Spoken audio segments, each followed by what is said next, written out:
For God so loved the world that He gave His only begotten Son.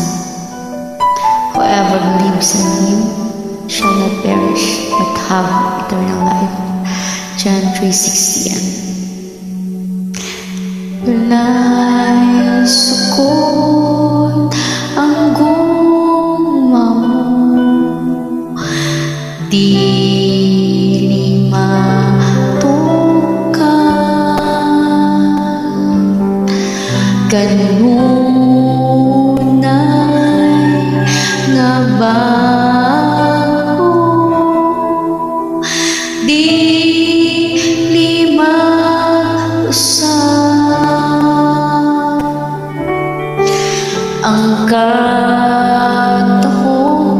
sa presensya mo, kanang